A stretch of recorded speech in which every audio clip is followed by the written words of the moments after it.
The arrest was the end. The economy was the weapon. The year is Arling Arlo. Nicolás Maduro is sitting in a holding cell in Brooklyn. Steel bench, fluorescent lights, no cameras, no speeches, no flags, just silence. And before the history books rush to ink this moment as a political collapse or a covert military operation, we need to be precise about one thing. Maduro was not defeated in January 2026. The handcuffs didn't begin with a raid. They didn't begin with a vote. They didn't even begin with sanctions. They were forged a decade earlier inside an economy that imploded so completely it rewrote the definition of failure. What you saw in the news was not an arrest. It was a receipt. Because this was never just about ideology or foreign pressure. It was about arithmetic. It was about incentives. It was about what happens when a government violates the basic laws of economic gravity, keeps doing it long after the warning signs turn into screams. Venezuela didn't just go broke, it deleted itself. In under 10 years, roughly 80% of the economy vanished. Not shrank, not stagnated. Vanished, as if someone had reached into the system and ripped out 4/5 of everything that made daily life function. This wasn't a recession. It was an erasure. So let's pause and ask the only question that matters. How does a country with the largest proven oil reserves on Earth, more than Saudi Arabia, more than the United States, sent up starving? How do you lose $100 billion without building a single bridge, a single factory, or a single future? How does a cup of coffee come to cost $3 million of your national currency? This is not a story about bad luck. This is a forensic audit. A post-mortem of the most mathematically avoidable economic suicide of the modern era. And the verdict is brutal. The black gold trap. To understand why Maduro ended up in a cell, you have to go back to the moment the trap was set. It starts with a number, 300 billion. That's the estimated number of barrels of proven oil reserves beneath Venezuelan soil. The largest stash on the planet. A geological lottery ticket so obscene that on paper it should have made Venezuela one of the richest societies in human history. A country with oil, water, farmland, beaches, and a literate population should not collapse. And yet, this is the dirty secret of economics. Oil is not a blessing, it's a jealous god. Because oil doesn't just bring money, it reshapes behavior. It warps incentives. And if mismanaged, it quietly hollows a country from the inside. By the time Nicolás Maduro took office in 2013, following the death of Hugo Chavez, the damage was already in motion. The engine was overheating. The dashboard lights were flashing red. Venezuela had been suffering from a textbook case of Dutch disease. Here's the simple version. When a country earns massive foreign income from oil exports, its currency strengthens. That makes imports cheap and domestic production uncompetitive. Why grow tomatoes when you can import them for pennies? Why manufacture cars when you can buy them abroad? Why invest in farms, factories, or skills when oil pays for everything? So Venezuela stopped producing. Slowly at first, then completely. Agriculture collapsed. Manufacturing withered. Supply chains dissolved. The economy narrowed until it rested almost entirely on a single pillar. Crude oil. As long as oil prices stayed high, it looked like genius. Oil at $100 a barrel turned the country into a permanent party. Subsidies flowed. Imports flooded in. Shelves were full. The state looked generous. The illusion held. But beneath the surface, the structure was dangerously fragile. Because Maduro didn't just inherit an oil-dependent economy, he inherited a broken pump. Years earlier, in an act of ideological ego that would doom the nation, the government had fired nearly 20,000 engineers and geologists from PDV's Etha State Oil Company. Why? They went on strike. They were replaced not with professionals, but with loyalists, political foot soldiers, people who knew how to chant slogans, but not how to maintain high-pressure drilling systems. Oil infrastructure is unforgiving. Pipelines corrode. Pumps fail. Refineries require constant maintenance. Miss a year and problems compound. Miss 5 years and systems collapse. By 2013, the rot was visible. Wells were aging. Equipment was failing. Output was declining. But Maduro had a problem. The party had to continue. So instead of fixing the machinery, he looted it. PDVSA became a personal ATM. Need cash for a rally? Withdraw. Need to buy loyalty? Withdraw. Need to plug a budget hole? Withdraw. Maintenance budgets vanished. Investment stopped. Expertise fled. And then came the first hard number that sealed his fate. When Maduro took office, Venezuela was producing nearly 3 million barrels per day. Within years, production collapsed below 800,000. At its lowest point in 2020, it hit 337,000 barrels per day. This wasn't decline, it was industrial suicide. Imagine owning a bakery. You fire the bakers. You sell the ovens for scrap. You stop buying flour. Then you act shocked when there's no bread. That was Maduro's economic doctrine. He didn't just kill the golden goose. He plucked it, sold the feathers, and then blamed imperialism when it stopped laying eggs. And yet, this was only the beginning. Because when the oil money stopped flowing in 2014, Maduro faced a choice: cut spending or break the currency. He chose the one option that guarantees catastrophe. And in the next section, the story accelerates from mismanagement to madness. Because this is where Venezuela doesn't just collapse economically, it destroys money itself. The inflationary suicide, how Maduro destroyed money itself by 2014. The illusion finally cracks. Oil prices collapse. The ATM runs dry. And the Venezuelan state is suddenly confronted with a problem it was never built to solve. The bills are still there. Social programs, food subsidies, foreign debt, and most importantly, the loyalty of the military. A normal government faced with collapsing revenue has only a few painful options: raise taxes, cut spending, negotiate restructuring, accept political consequences. But Maduro's government does something far worse. It reaches for the printing press, not cautiously, not temporarily, but desperately and without restraint. This is where Venezuela crosses the line from economic mismanagement into monetary annihilation. At first, the numbers look merely bad.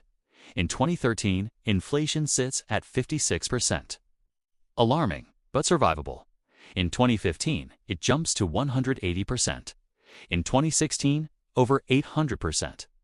Then the dam breaks. By 2018, independent estimates put inflation at 130,000%.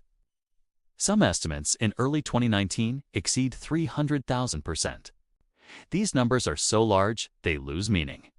So let's translate them into human time. Imagine an egg costs $1 on Monday. By Friday, it costs $3,000. Prices no longer change by the year, or the month, or the day. They change by the hour. Restaurants stop printing menus because they're obsolete before the food arrives. Cashiers relabel shelves constantly. Workers are paid and sprint to stores before their wages evaporate. The national currency, the Bolívar, stops functioning as money. It becomes paper, worth less than the ink printed on it. People begin using bills as bookmarks, as fire starters, as craft materials. It is cheaper to weave a purse out of cash than to buy one with it. Money, the thing that allows strangers to cooperate, dies. And when money dies, trust dies with it. Trust that this paper will hold value tomorrow. Trust that selling shoes today means eating tomorrow. Trust that saving makes sense. Maduro's response? Denial. He declares an economic war, blames shopkeepers, blames speculators, blames foreign conspiracies. He sends soldiers into stores and orders prices slashed by force. Sell this television for $10, they say. The shopkeeper obeys and then closes forever. Because now he can't restock. He can't pay suppliers. He can't survive. Shelves empty. Production halts. The market freezes. This is the second nail in the coffin. The destruction of price signals. An economy can survive corruption. It can survive inequality. It can even survive recession. But it cannot survive without prices. Prices tell farmers what to grow. Factories what to produce. Merchants what to stock. By destroying the price mechanism, Maduro doesn't just break the economy, he paralyzes it. Every transaction becomes a gamble. Every paycheck becomes a countdown. People spend immediately tangible because holding money is like holding melting ice. rice, tires, soap, bleach, anything that might retain value longer than cash. But when money collapses, something else follows. Something more primal. Because once people can't buy food, they start going hungry. And that's where the story stops being financial and becomes biological. In the next section, the collapse turns physical. The economy doesn't just impoverish people, it controls them. Through hunger, through dependency, through fear. This is where the system stops pretending to serve society and begins to weaponize scarcity. The Hunger Games, scarcity as a political weapon by 2016. Venezuela crosses a line that no modern country should ever cross in peacetime. People are no longer arguing about ideology. They are arguing about calories. A dark joke begins circulating in Caracas. They call it the Maduro diet. The punchline, you'll lose weight, but not because you want to. It isn't funny. But when hunger sets in, humor becomes the last remaining coping mechanism. According to the Incovi survey conducted by Venezuelan universities, nearly 75% of the population lost an average of 19 pounds in a single year. Not from exercise, not from health trends, it's from skipped meals. This is the third nail, not poverty, scarcity.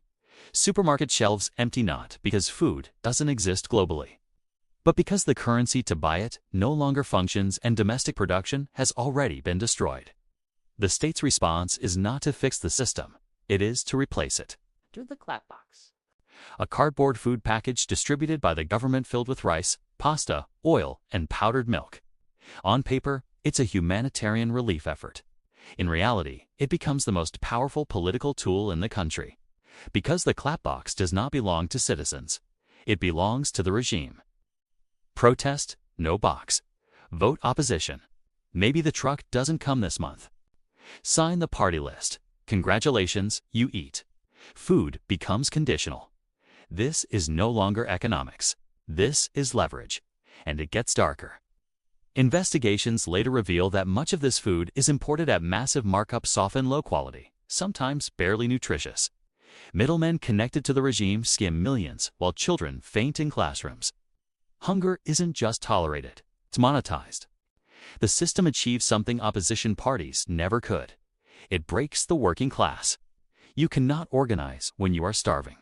You cannot protest when your children are hungry. You cannot overthrow a regime on an empty stomach. So people make the only rational choice left. They leave. By 2018, Venezuela is no longer collapsing quietly. It is bleeding people. Since 2014, an estimated 7.7 million Venezuelans flee the country, roughly 1/4 of the population. This is the largest displacement crisis in the history of the Western Hemisphere. No bombs, no invasion, no civil war. Just economic policy. And who leaves first? It's the people you need most. Doctors, engineers, teachers, oil technicians. Picture a hospital in Caracas in 2019. The power flickers. The backup generator fails. And the surgeon isn't there. He's in Miami, washing dishes. Because his salary at home collapsed to $6 a month. This is the fourth nail. Human capital hemorrhage. The regime doesn't just lose money, it loses the people capable of fixing money. When oil rigs fail, the experts are in Houston. When power grids break, the engineers are in Madrid. Maduro is left ruling a hollow shell, an aging population, empty institutions, and ghosts where professionals once stood. And the desperation becomes biblical. Thousands walk through the Darien Gap, one of the most dangerous jungles on Earth, risking death for a chance at survival elsewhere. This mass exodus initially relieves pressure, fewer mouths to feed. But in the long run, it humiliates the regime. You can call something a paradise forever.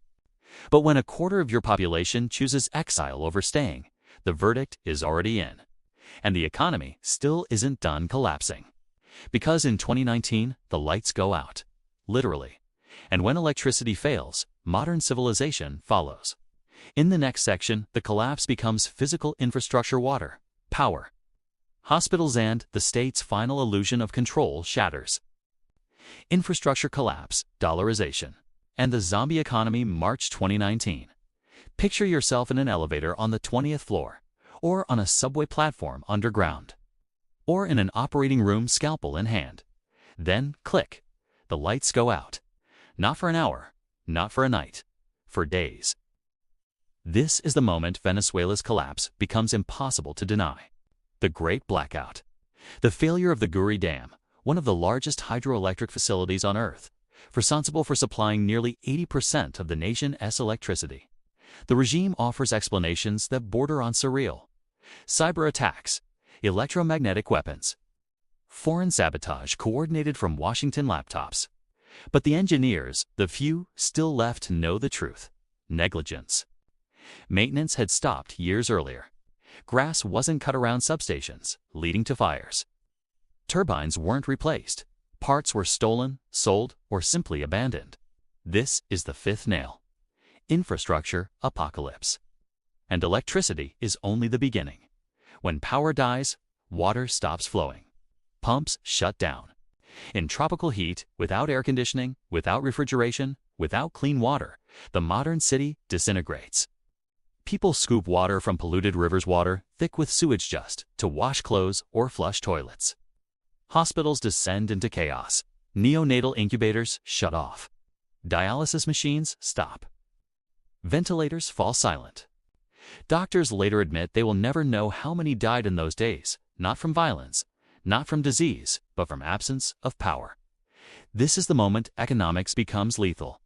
A state exists to provide two things above all else: light and water. Venezuela provides neither. And yet here is the irony. The regime survives. Because when ideology fails, systems adapt. By 2020, Maduro performs the ultimate reversal. After years of denouncing American capitalism, he quietly legalizes the US dollar. This is nail number 6.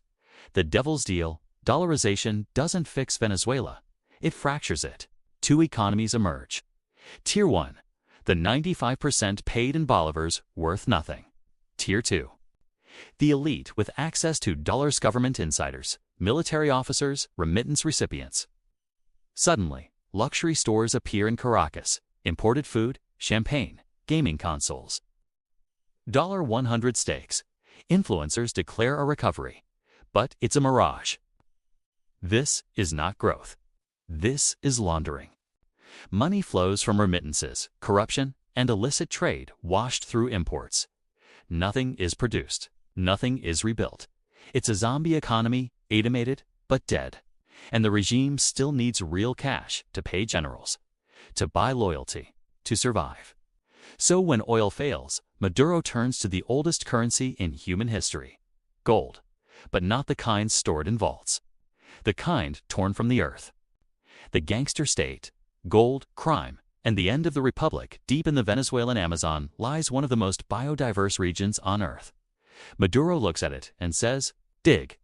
He opens the Orinoco mining Arcon area, larger than Portugal, to uncontrolled gold mining. This is nail number 7. The gangster economy. There are no environmental standards, no safety regulations, no accountability. The regime hands control to military units and criminal groups, including foreign guerrillas.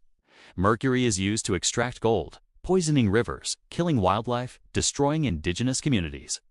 Gold is flown out on private planes to Turkey, the UAE, Iran. No receipts, no taxes. Just bags of cash delivered to the inner circle. By 2024, Venezuela is no longer a functioning state. It is a criminal enterprise with a flag. GDP no longer matters. Institutions no longer matter. Only extraction. Extract oil, extract gold, extract remittances, extract hope. And yet even this system has limits. Crime funds survival, but not legitimacy. And in 2024, Maduro is handed a lifeline. One last chance. In the next section, you reach the moment where the economy could have been saved and the single decision that finally sealed Maduro's fate. Because sometimes collapse isn't inevitable. Sometimes it's chosen. The verdict: when the economy finally hit zero by 2024, Venezuela stands at the edge of something rare in history, not collapse, but choice.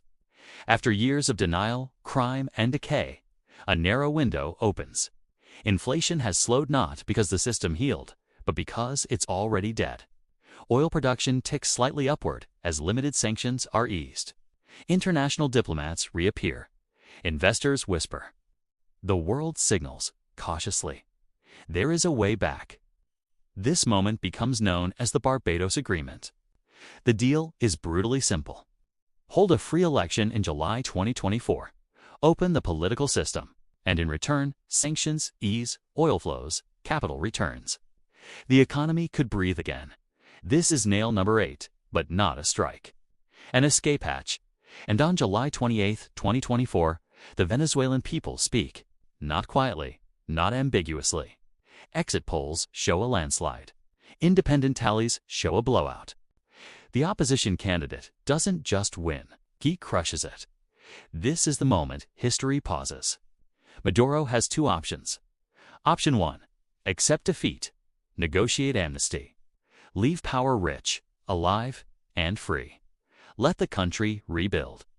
Option 2, steal the vote, shut the door, burn the bridge forever. He chooses option 2. He declares victory. Refuses to release tallies. Orders arrests. Crushes protests. And with that single decision, the final economic lifeline is severed. Sanctions snap back. Investors flee. Diplomatic patience evaporates. This is the moment the verdict becomes irreversible. Because until now, Maduro could claim sabotage. He could blame sanctions.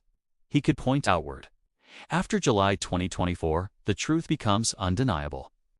As long as he is in power, Venezuela will never recover. He isn't just a ruler, he's the blockage. And when generals realize that the president himself is preventing their paychecks, loyalty begins to decay. Which brings us to the darkest chapter of all, the criminalization of the state. With oil failing, gold insufficient, and legitimacy gone, the regime turns to the most profitable commodity in the region: cocaine. This is nail number 9, a cartel state. U.S. investigators later charged that the Venezuelan government becomes a logistics platform for drug trafficking, airspace, ports, radar. Protection. When the state is the police, crime becomes efficient.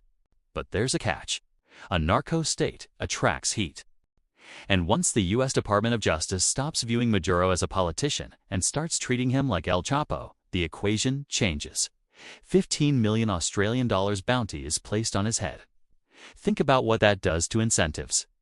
Every bodyguard becomes a question mark. Every general runs the math. In a bankrupt country, $15 million isn't just money, it's freedom. By late 2025, Maduro is isolated. Oil revenue gone. Gold routes squeezed. Drug channels intercepted. Allies distancing themselves. China goes quiet. Brazil steps back. Even ideological partners calculate risk. No one wants to bank with a man indicted by the DOJ. The system that once protected him now suffocates him. And this leads us to January 3rd, 2026. The end of the line. Why now? Because the money finally runs out. Reports suggest that in late 2025, payments to top military brass arrive lighter than promised. Gold flows slow, smuggling routes shrink. The loot pool dries up. And economics teaches one final, unforgiving rule. Loyalty is a contract. When the contract breaks, power collapses. So when foreign forces move in, they don't face a regime willing to die for ideology. They face a structure already hollowed out. No last stand, no fanatical defense, just rot. One push, and it falls. The economy didn't weaken Maduro. It disarmed him. It stripped away every layer of protection until he became a liability instead of an asset. The final verdict, so here we are. Nicolás Maduro sits in a cell. But let's be precise about what actually defeated him. Not democracy alone. Not sanctions alone. Not foreign intervention alone. He was defeated by reality. He believed wealth could be printed. It couldn't. He believed oil could be eaten. It couldn't. He believed power could survive on ruins forever. It couldn't. Here is the final bill. GDP collapsed by nearly 80%, one of the worst peacetime economic implosions in history. Over 90% of the population fell into poverty. Nearly 8 million people, a quarter of the nation, forced into exile. A currency erased so completely it ceased to function. There will be trials. There will be headlines. But no courtroom is large enough to measure what was lost. You cannot sue for a stolen decade. You cannot refund a childhood spent hungry. You cannot price the empty chairs at millions of dinner tables. The economy that nailed Maduro also crucified a nation. The man is gone. The nightmare may be ending, but rebuilding, turning the lights back on, restoring trust, resurrecting money, that will be the hardest work of all. Because economics isn't just about numbers, it's about life.